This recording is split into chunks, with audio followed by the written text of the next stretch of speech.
Hey everyone, Dylan here from AYCB, and today we are talking about one of the newest games in my collection and one of my favorite games in my collection. And because both games are already on the table and you saw them in the YouTube title, the suspense I'm creating is entirely irrelevant. So I'm of course talking about the Castles of Tuscany as well as the classic, the Castles of Burgundy. Now for those who don't know, the Castles of Burgundy is one of my favorite games. So when the Castles of Tuscany was announced, it set my mind ablaze and I've been anxious to add it to my collection ever since. But as excited as I was, there's this nagging feeling in the back of my head, can it possibly live up to the original? And the answer is, well, no, of course not, and for so many reasons. But I think that that's sort of the theme of this video and what I want to talk about, which is follow-up board games and sequel board games in general, and this niche and this spot that they fill amidst the myriad of expectations that are placed on them. And at the end, I'll still tell you which one I think is the better game, but I really don't think the answer is going to surprise you all too much. But before we jump into it, I'd be remiss if I didn't quickly mention that if you like this video, if you enjoy our content, our tutorials or reviews, please consider subscribing to the channel. It's the best way to support us, or leave a like, leave a comment. We really appreciate it, and it goes a long way to helping us do what we're doing. With that out of the way, let's jump right into it. So Castles of Tuscany is directly inspired and influenced by Castles of Burgundy. There's simply no getting around it, no denying it. I mean, come on, there's only one different word in their titles. So many of the mechanics and the concepts are borrowed, reimagined, re-implemented straight from Burgundy into Tuscany, and it's surrounded by obviously new concepts and new ideas as well. For instance, in Burgundy, you were working with a limited storage area for tiles, which meant if you grabbed too many too quickly, you would run out of space, and any others you were interested in would seemingly be up for grab by others at the table. So there was this constant need to balance your acquisition of tiles with your placement of tiles, and since you only have 2 actions each turn, it was this delightful exercise in short-term tactical decision-making to benefit your long-term strategy and hopefully thwart your opponents along the way. So that design element is still alive and well in Tuscany. You still use an action to acquire a tile and add it to your storage space on your board, and you still use a second action to be able to take that tile and add it to your personal board as well. There's 2 key differences from Burgundy though that shake up this formula. The first one being you only get 1 action on your turn, whereas in Burgundy you would have 2 actions. So in Castles of Burgundy you could say, take a tile with 1 action and then place with a second action. You can still do that in Tuscany, but it'll require 2 separate turns, which means that if you place a tile, by the time it gets back to you, someone may have taken the tile that you were eyeing up. So the second key difference is that the amount of storage spaces you have in Tuscany is malleable. So whereas in Burgundy, you had 3 storage spaces on your board for the entirety of the game, in Castles of Tuscany, you only start with 1, which is way more restrictive. However, you can require upgrades that will actually upgrade how many storage spots you have. So you kind of have the choice if you want to stick with 1 or how long you want to stick with 1, and when you will actually upgrade to 2 or 3 to get to the same capacity that you had with Burgundy. This is very much Burgundy's mechanic, and it feels like you're playing Burgundy a lot of the time with this mechanic, if kind of a bizarro world version of it. Another major mechanic that's back from Burgundy are tile powers. Now I know that tile powers is not the official name of this mechanic, but there is something a little exciting about calling them tile powers. I mean, with 2 games where the theme isn't super exciting and you're trying to teach the games to people, it helps a lot to be able to say you get tile powers in this game, and I think it perks people's interest, so I think I'm gonna stick with tile powers. Anyway, so in Burgundy, all the different colors of tiles had their own special powers when they got added onto your board. In Castles of Tuscany, this mechanic functions in exactly the same way. As soon as you add a tile of a certain color from your storage to your main board, it's going to trigger that tile's special power. The only difference being that in Tuscany, all the powers are different. So for instance, in Castles of Burgundy, you had the dark green castles, and when you placed one of these on your board, you would get essentially a 3rd die, which would essentially mean you got a 3rd action for your turn. It was very powerful. It's still very powerful to do the dark green castle in Tuscany, but the ability is different. When you add that to your board, you'll be able to take a free tile from the main selection that's available, skip your storage, and add it directly into your player area, triggering that ability as well.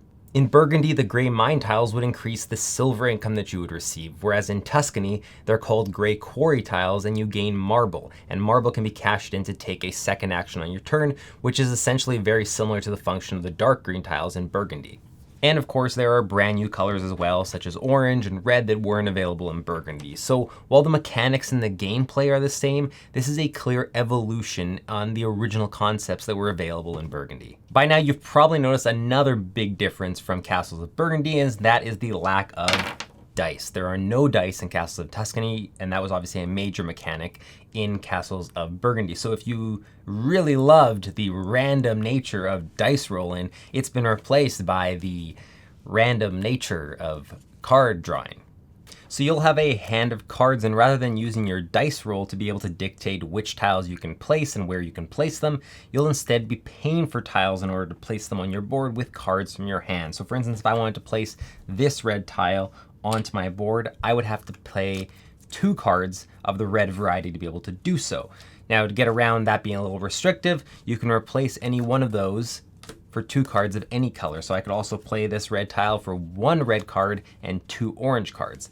And to take that even further, I could even use no red cards whatsoever, and I could replace both with the pairs from other colors. So I could use these, which is 2 blue and 2 orange, to substitute for the 2 red, 4 cards total to be able to place that. So they've basically taken the dice mechanic that restricts you on what you can do and the actions you can choose and where you can place, and replace that with cards in your hand. Functions very similar, but it changes it up enough to feel like a different take and an evolution. And if you're not a fan of dice, they're gone. And even though cards are very much different than dice in theory, their function here and their implementation strikes the same chord, I would argue.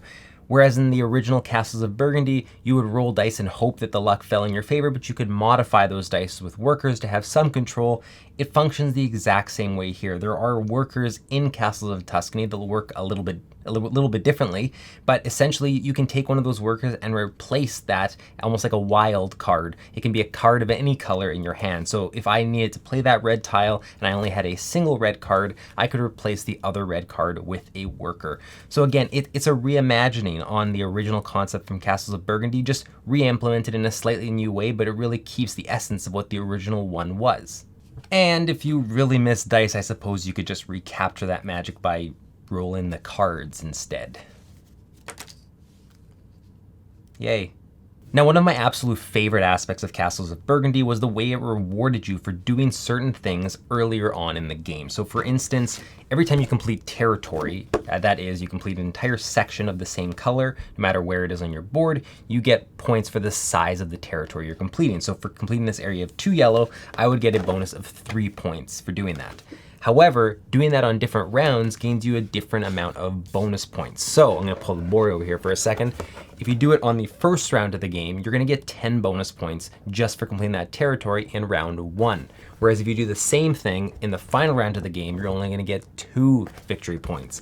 This added this sort of urgency to the game where everyone was trying to complete certain territories earlier on to get those bonus points, because if you save too many of them for later, you're playing catch up with everyone else around the table. But sometimes going too hard and trying to complete small territories early on just to grab the bonus points would sacrifice some of your long-term strategy and would affect your later rounds and cause them to be less impactful. So it was this constant balancing act that was just very, very satisfying to watch play out.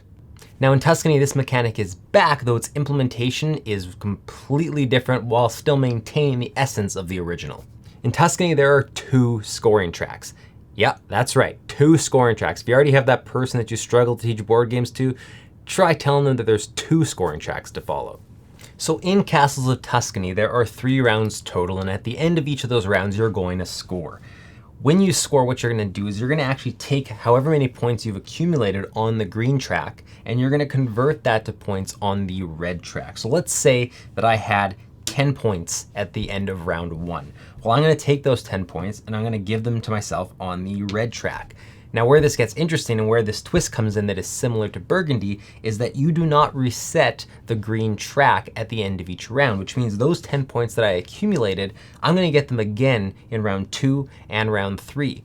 So this incentivizes me to get as many points as I can in the first round because it's only gonna compound and I'm gonna get those points again twice more. If I get all my points in round 3, if I only got 5 points in round 1 and a couple points in round 2, and I did all my work in round 3, all those round 3 points are only gonna score once.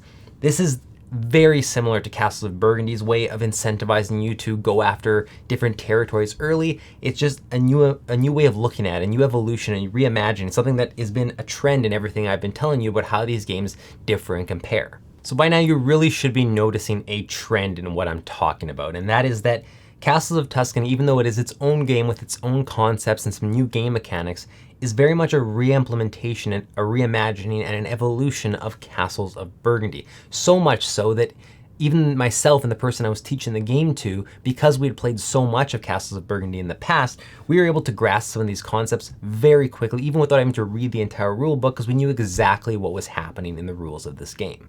So what am I getting at here? Well, what niche or what spot is Castles of Tuscany trying to fill? If you love Castles of Burgundy, will you like Castles of Tuscany? Almost definitely. But would you ever choose to play it over Castles of Burgundy if you had the choice? Castles of Tuscany is a snappier, shorter, and slightly more concise game. And so if you're feeling like a bit less complexity or a slightly more relaxed experience, it'll be a better choice over Burgundy. But if you're already familiar with Castles of Burgundy and have played it a lot, chances are that it already feels like a snappy experience, and it already doesn't take you very long to finish the game when you get to the table anyways. So am I saying that owning Castles of Tuscany if you already own Castles of Burgundy is unnecessary? Not at all. I own both, and I couldn't be more happy with that decision because now I have the option to flip-flop between them depending on what mood I'm in and how much time I have to play a game at any given moment. But it kind of brings me back to the theme of this video, which is recognizing and accepting where board game sequels and evolutions and follow-ups fit and what nook they fill. And this is a topic that isn't exclusive to the board game industry by any means. Take a look at the video game industry. One of the biggest releases this year in 2020 was the Final Fantasy VII Remake. Now, the original is one of the most beloved video games of all time. For many people, it's their favorite game of all time. And the Final Fantasy VII Remake was an amazing accomplishment. It's been nominated for a lot of awards and it's in contention for the best game of 2020. But is it better than the original? No, definitely not. And I don't think many people would argue that it is, and it doesn't have to be. Because it's not just competing against whether or not it's a better game than the original was, it's also competing against our individual nostalgia. I mean, how do you possibly compete with the memories of going to Blockbuster to rent it for the 6th time, to continue your save file, to see how far you can make it this time, or downing that ridiculously hard boss at a sleepover with your best friend cheering you on in the background? You can't compete with those things. And that's not even considering the fact that it was a technical marvel for its time and the first one to do so many things for the RPG genre. So what is Final Fantasy VII Remake's place on our shelf then? Why would I go play that when the original is clearly the better game? Because we all want our nostalgia reignited in new ways. We want to experience things for the first time while also feeling safely familiar. And that's what these follow-ups and sequels and everything give us. It's a chance to feel like you're playing it for the first time because it's a little bit different and there's new things to discover. Will I go back and play the original Final Fantasy VII? Undoubtedly. Will I go back and play Final Fantasy VII Remake? Likely yes as well. They both have their own place and can coexist because they spark different feelings and similar feelings in us. This is a long-winded way of me saying that I don't think Castles of Tuscany was ever created with the intention of surpassing Castles of Burgundy. I just can't imagine a situation where people gathered in a room and said, let's make a sequel to Castles of Burgundy, an all-time classic, and let's make this one better. That would just be an unfair, unenviable, and an entirely pointless exercise. Castles of Tuscany is an opportunity to revisit a beloved game in a new way. It's a way to be reminded of great mechanics and see them implemented differently. It's a way to give veterans of Burgundy a new playground to play in, where while the monkey bars are a little different, the slide is mostly the same. How about that analogy? Actually, it wasn't that great, but if you're craving the mechanics and gameplay of Burgundy but have a little less time or a little less patience, Castles of Tuscany is a great alternative. And if you own Castles of Burgundy and still play relentlessly, Castles of Tuscany is a great opportunity to still feel comfortable and at home and still invigorated by the new. There's still room for both of these games on your shelf. And if you have that mantra, new is always better, but still love what Burgundy has to offer, this will likely be a perfect next game for your collection. And if you don't own Castles of Burgundy, but you've always been interested in it and you're looking for one to purchase, my recommendation is going to be to get Burgundy before you get Tuscany, just like my recommendation would be to get Final Fantasy VII before you get the remake. I think it just allows you to appreciate what the newer version is trying to do a little bit better. And if you don't like Castles of Burgundy and it wasn't for you, Castles of Tuscany is likely not going to change your mind. Similar to if you don't like carrot cake, you're probably not going to like carrot muffins. Also, you don't like carrot cake, you absolute monster. So like I said in the beginning, my overall recommendation is probably not going to surprise you. It is obviously surprise entrant number 3, the Castles of Mad King Ludwig with the chair. But seriously, Castles of Burgundy is the better game, and it is the innovator of a lot of these gameplay mechanics and systems. That's not to say that Tuscany fails or is a bad game. I absolutely love it so far, and I think it's gonna more than earn its place on my shelf. But when push comes to shove, if I'm craving tile powers and that tile placement and those early bonus points and fighting over them, more often than not, if I have the time, if I have the patience, and everyone's willing to learn it if they didn't already know how to play, I'm picking Burgundy before I'm picking Tuscany. Thanks for watching, everyone. Seriously, both these games are absolutely worth it. If you haven't played one of them, go out and find a way to try it now, either at your local board game cafe or pick up a copy for yourself. They're both fantastic games. I can't wait to get them to the table again. Thanks again for watching. We'll see you in the next one.